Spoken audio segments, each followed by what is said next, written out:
the depravity of the lunatic left on full display, and have they and the political elite betrayed America's working men and women and destroyed the American dream? Or is there still a strain of Americana that still exists within our people that can't be beat down, that will rise up again and lead America back to prosperity and unity? Today, we'll find out with my guest who wrote a book about all this. First of all, for years we've been talking about how the political supremacists, as I call them, in our government have been waging war on families, on taxpayers, on our society, on civility, on all of our conventional wisdom and cultural norms, because they're attempting to substitute a perverted and pretend it's a fantasy subculture. And they're trying to institute that and replace traditional American and core family values, those same values that built America into a beacon of light across the globe. And people are still coming here despite that, as you know, or trying to come here. In just a few minutes, I'll be interviewing an author, amazing woman, BATYA UNGAR-SARGON, whose new book is about how the elites in the America, in my words, have become the enemy of working men and women, those same men and women who she believes have become now second-class citizens in America. She is a Newsweek opinion editor, so she's right there in the teeth of the dog, if you may. She lives in Brooklyn. She's written pieces for the New York Times, the Washington Post, and many other publications. She's appeared on all kinds of cable news shows, the Brian Lehrer Show, on National Public Radio, and so many other media outlets. She holds a PhD from the University of California, Berkeley. And yes, she's speaking out against what I call the lunatic left. All right, so joining me now is the author of that book, BATYA UNGAR-SARGON. BATYA, welcome to In the Dugout. Thank you so much for having me. It's such a pleasure to be here with you. Well, you're an author. Here is the book that we've been talking about. I think it's got an incredibly interesting premise to it. Tell us about Second Class. Yeah, so I had started to notice that this narrative were sort of peddled on cable news, that the country is deeply divided and we've never been this polarized, blah, blah, blah. You hear it all the time. There's a new movie out called Civil War. Everybody thinks this, but it's total nonsense. We're not actually polarized politically, but there is a real divide in America, and it's the class divide. If you have a college degree, that is correlated with a whole bunch of outcomes. You live longer, you're healthier. On average, you make $1 million more throughout the course of your career. And if you don't have a college degree, this country used to still offer the American dream to working class people who worked really hard, even if they didn't have a college degree, but that's no longer the case. The American dream is now increasingly out of reach for working class Americans. And I wanted to write a book explaining how this had happened. Who is the American working class? Do they still have a fair shot at the American dream? And if not, why not? How did it happen that the elites became so rich and the working class who works so much harder became increasingly unstable in their lives? So how the subtitle of the book is How the Elites Betrayed America's Working Men and Women. Who are the elites in your view? So in my view, the elites are the over-credentialed college population, the top 20%. So in the 70s, which is the high water mark for working class wages, the biggest chunk of our GDP as a nation was in the middle class. That's where the most of American money was. It was in middle class families. Today, over 50% of the GDP is in the top 20%. There has been a plunder of the middle class by people with degrees, with multiple degrees, with PhDs, with all of these credentials. And, they like to rail against the 1% and the billionaire class. But the truth is, the share of the GDP that's controlled by the billionaire class has not changed very much since the 70s. What has changed is the squeeze of GDP up to the top 20% and the squeeze of the working class down. I have a name. Tell me if you agree. You call them elites. I've used that name years ago, but about 2 years ago, I came up with a new name. I call them the political supremacists who think that they know best, usually college degree, like you said, and who think they have the right to impose their values on the rest of us. Is that synonymous with your definition of elites? That is so accurate. When you go to one of these prestigious universities, but increasingly any university at all, they really come away with this view that if you do not have a credential, you're not a real citizen. You don't deserve citizenship. You don't deserve to have your say. They want an oligarchy of the credentialed, experts to rule. Yeah, you're totally right. Well, and you're so right about that. Having a credential and advancing a narrative with that credential is all that we rail on we call them the left. I don't know what you would call all the left, and they care about it. The facts don't matter, the truth doesn't matter, the research doesn't matter, the arguments don't matter. If it's a credentialed class of people, the upper class, promoting this narrative, then my goodness, it must be true.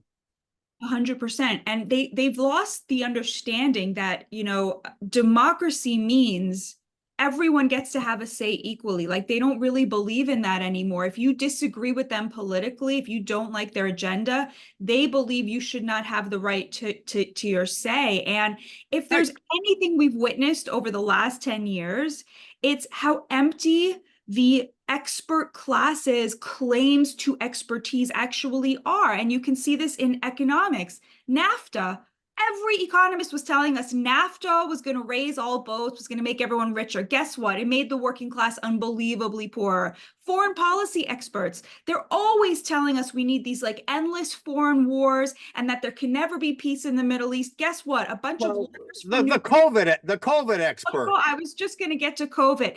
The medical establishment absolutely beclowned itself with COVID, telling us every month during the pandemic something else that wasn't true. And that was follow the science, believe our narrative. All right. So I want to get to the working class, which I know is the crux of your book. But one more thing. So I just want to make a little nexus here. So are you kind of saying that because this upper class, these elites, these political supremacists, as I call them, are have the credentials and people are stupid enough to believe them without any thought, that they're rigging the system to benefit themselves at the expense of the working class people, and that's why we're having this increasing economic divide. Is that the nexus? Exactly what I'm arguing. Yeah. All right. And you also state, and I've seen a lot of comments from you, that the media, who are part of that elitist supremacists, as I believe as well, are always talking about the needs of these elitists and catering everything to them, often forgetting to talk about how this impacts the common person, the working men and women, as you call them. What did you find out in your travels and conversations about the working men and women of America? Have they given up on the American dream? It's very interesting. I argue in the book that the Democrats and the elites on the right as well really betrayed them. The Democrats now cater to these, what you call the political supremacists, and then the dependent poor. So they're a coalition of the very poor and the overeducated rich, right? So when they think, oh, we're going to help this country, they think, let's get more people on welfare. Let's Right. help the poor by making more working class people essentially the same as the poor. Working class people don't want that at all. Even the liberals among them, they do not want welfare. What they want is jobs that give them dignity, a dignified wage, a dignified ability to support their children. They work so hard. Here's the real thing that I found, which is astonishing, is that when you ask working class people who are liberals and working class people who are conservatives, what would help them? What policies do you like? Where should the country be in 10 years? What should we be doing? They agree. Like there's very little daylight between working class people who vote for Democrats and working class people who vote for Republicans because neither party is really representing them. They are very much in agreement about where they are. I would say there's an extreme moderation that characterizes them. Extreme levels of tolerance characterize the working class American, whether they're a liberal or a conservative. They agree on most of the issues, and neither party is really speaking to them. You know, I'm going to be really cynical here, and I'll make an analogy that might be an overreach. I've used it before. Um, but in thinking, reading through your stuff, and as I mentioned in my opening comments, so what you're saying, there's still this strain of Americana, the American dream in the American people, noble, Yeah. honest, full of integrity, that still exists if only we can get the oppressive boot of these elites and government off their backs and let them thrive. So that's part A, agree. Part B is I can't help, as you just talked, and as I thought, I can't help thinking about Hunger Games. The elites in the capital city, and then all the hardworking, honest, good people out in the districts. Your thoughts? And it's so funny because in the Hunger Games, the elites all have like purple hair, right? They're increasingly like, non-gendered, non-binary, right? Like they're turning their backs on the things that make us human, like community and love and, regular human interactions, family, right? So I think it's a really apt analogy. I recently saw Hunger Games again on a plane and I Oh was like, yeah. whoa, this is like, these are the elites, like the purple haired, This non-gendered. is it. I mean, this is what they want to be. And it's all based on, it's not based on reality. It's all pretend fantasy world stuff that these elites put themselves in power. All right. Now what's the media's role in perpetuating, I should say, all this? Well, so in my first book, Bad News, I argued that the real divide in the media, again, is not political. Like our media is not terrible because it's leftist, although it is very left. It's terrible because it's made up of elites. And everybody now, 95% of journalists now have a college degree. The majority have a graduate degree. The average journalist at the New York Times, I believe, makes $165,000 a year. They are now part of this top 20%, these elites. And from that position, they have really abandoned the working class roots that used to be where journalists came from. And I believe that, as you said earlier, as you summed it up, they have participated in the rigging of the system because, if journalists were still working class like they were for most of American history, NAFTA would have never been passed.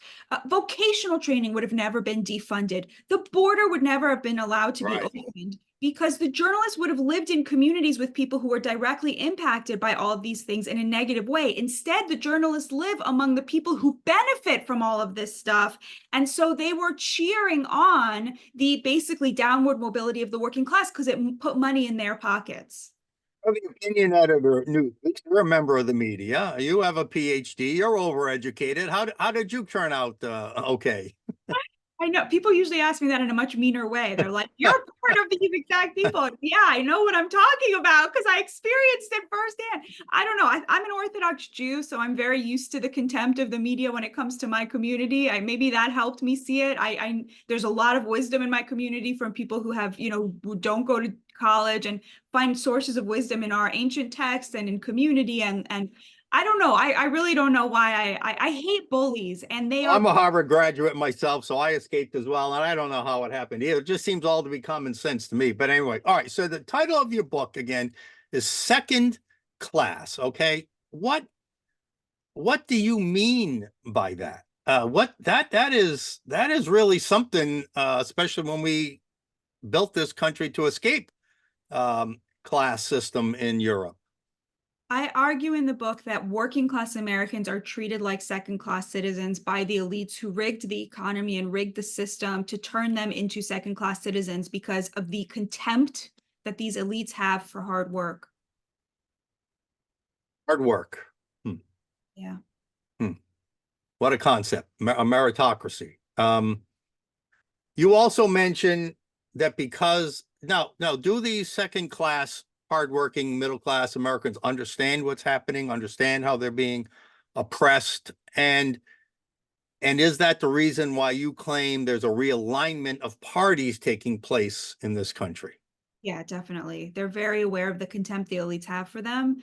It was a big part of Trump's appeal initially, although he then did deliver with policy that put money in their pockets. And so if it started out feeling like, oh, someone's speaking up for us, he's sticking it to the elites who hate us, go him.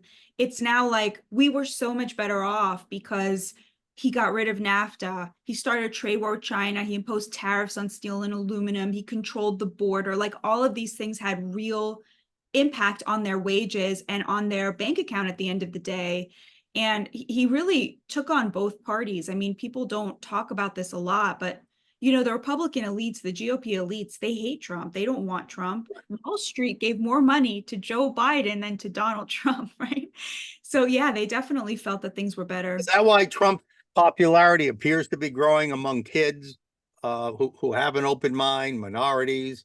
Because he is now, I mean, the Democrats used to claim they were representing the working class, but are these hardworking, patriotic Americans, are they, regardless of their political philosophy, like you said, are they now understanding, wait a minute, between these two choices here, there's one guy that's not part of the elite class, but who is, even though he's as rich as a bastard, he's representing our values. I think so. Yeah. I Wow. definitely think so. Okay. Yeah. Let me ask you this, something we've been big on, we've covered more than any other media entity in this state. We've covered what's going on in our schools, the indoctrination, what I would call the cultural rot, whether it's racial, sexual, or gender, crazy theories. Um, do the middle class families and Americans you spoke with understand that they're attacking their own children and trying to turn them into politicized pawns? Um, there, the most common view I encountered, and this is including from very religious Christians, was people were very pro-gay and supportive of the gay people in their lives. They hoped that they would find love and settle down in a nice family, even raise children, but they were very worried about the transgender agenda in sports, in bathrooms, in schools.